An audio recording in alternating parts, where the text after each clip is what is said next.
Whenever life would start getting good for me, God would throw a nice anchor and stop me right there. Do it anyway is a mindset trick that you can use when you start to feel excuses rolling up. The one you need to live with, wake up to every day is that right there.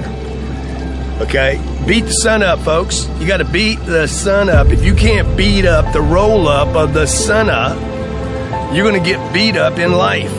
And whenever you find things that you're comfortable doing, you're going away from the journey of life. I feel like most people in their lives are being allowed to live small. You're allowed to live a small life. Everyone around you would like you to live small. Just do this. You're good at that. Man, take it easy. Chill. When's enough enough? Like, come on, brother. You know, all these messages you get is basically saying, hey, man, live small. Life's not a big deal. Live small, enjoy it, chill, smoke a little weed, do whatever you want, right? Like, it's just this get-by thing in life. And there's got to be some people who go, no, you're supposed to do something great with your life. You were put here for a purpose. Your way, the way you were born, the way you were raised, your background, your experiences, your giftedness all prepared you in your way for right now. And you're supposed to do something great with your life. You weren't born here to be average and ordinary. And there's all this messaging that you're average and ordinary, and you're average and ordinary because you belong there, and it's probably someone else's fault you're average and ordinary too. And I'm like, no, it's your life. You're in control. It's no one else's fault, and you're supposed to do something magnificent. That's the consciousness aspect. The last 1,000 years on Earth, doing something great has been reserved to this one little group of people, 1% of the population. They're supposed to do something great. They're supposed to live their dreams. We're supposed to watch them, cheer for them, wear their jersey, watch their award show, comment on their posts, clean their houses, right? Feed them in their restaurants. No. The fact of the matter is, you can do those things. You can change your life. And I'm sick and tired of this hero worship. You live small, cheer for everybody else who lives big. No, if you're a school teacher, be the best school teacher. Change the world by those little lives you're affecting. If you're on social media, change the world. Play big. You will never do it wrong if your decision is to do the bigger thing than the smaller thing. That's what I would tell you. Stop playing small. Stop thinking small, and don't let anybody tell you you should be small. So listen to me. There are those of you who said, I want to be a millionaire. I want to be the best at this company, right? But your value system says you believe in sleep more than you believe in grinding. Your value system says you are a consumer and not a producer. That you're spending more money than you're making. Why? Because you're a consumer, but you're reading all the books and you're saying everything the books are saying. But those books are not in alignment with your values. And if you're going to go to the next level, your values are going to have to change.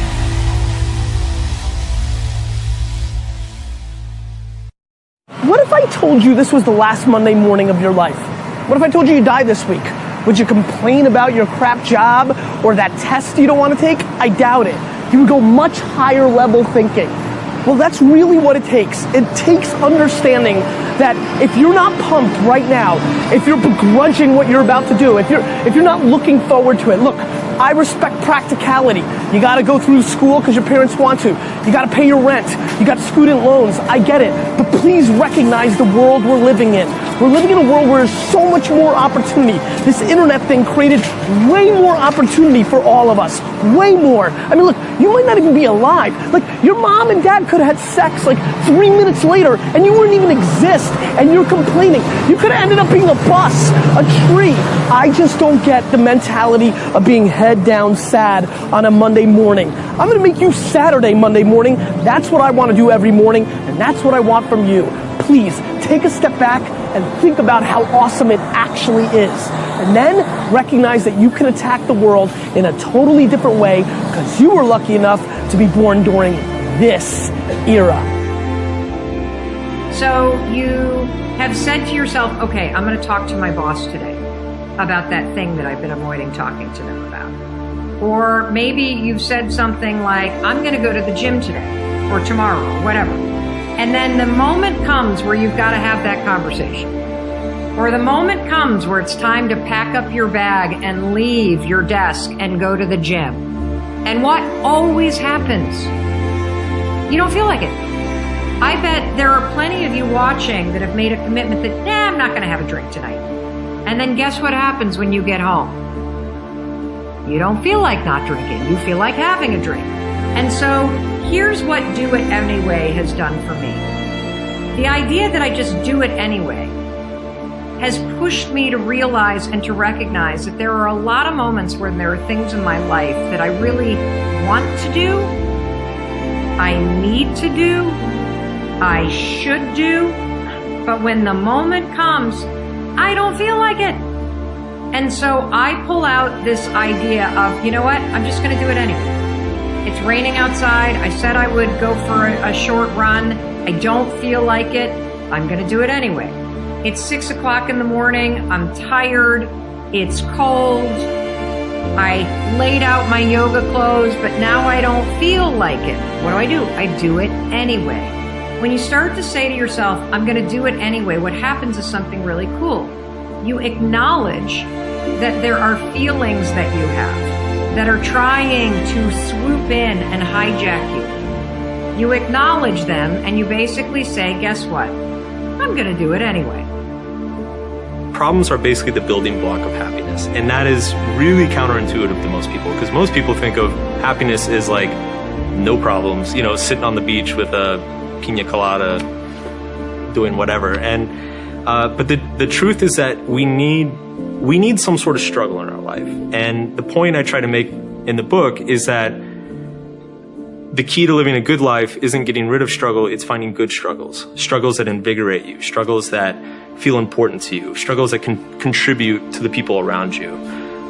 Because that's where meaning comes from, and ultimately meaning is, you know, what we all need. If people listening to this like feel stuck in some way, generally when people feel stuck, it's because they're in a situation where they believe that they don't have the power to solve whatever's going on in their life. And the truth is that you always have the power to A, react to whatever's going on in your life, or B, create the meaning around whatever's happening in your life. So it's usually just a matter of first changing perspective and then B, doing something to set about solving it. And again, it's what gets people stuck is that they want to eliminate their problems. It's not about eliminating problems. It's about simply finding something more meaningful, more worthwhile.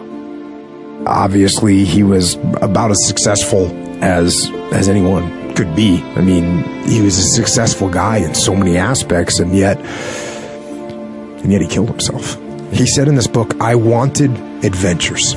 I wanted to go up the Nung River to the heart of darkness in Cambodia. I wanted to ride out into a desert on camelback, sand and dunes in every direction, eat whole roasted lamb with my fingers. I wanted to kick snow off my boots in a mafia nightclub in Russia. I wanted to play with automatic weapons in Phnom Penh, recapture the past in a small oyster village in France, step into a seedy, neon-lit pulqueria in rural Mexico. I wanted to run roadblocks in the middle of the night, blowing past angry militia with a handful of hurled Marlboro packs. Experience fear, excitement, wonder. I wanted kicks, the kind of melodramatic thrills and chills I'd yearned for since childhood, the kind of adventure I'd found as a little boy in the pages of my Tintin comic books. I wanted to see the world, and I wanted the world to be just like the movies. That's what Anthony Bourdain said. Just like the movies. But you know what? To me, the world is not like the movies. The movies aren't real. They don't exist. But you do. And this life it's better than any movie there is. Movies are supposed to provoke emotion. They're supposed to make you feel something. But I have a better idea. Go out into the world and actually feel it. Go feel joy and love and triumph and rapture and ecstasy and glory. Go feel those things. And you know, with those feelings, there will be other feelings as well. There'll be sorrow and pain and sadness and desolation and suffering. There'll be all those feelings too, but you know what? That's okay. That's okay. Take both sides. Feel all of it. That's what life is. Those feelings, those emotions, those highs and those lows, those are life.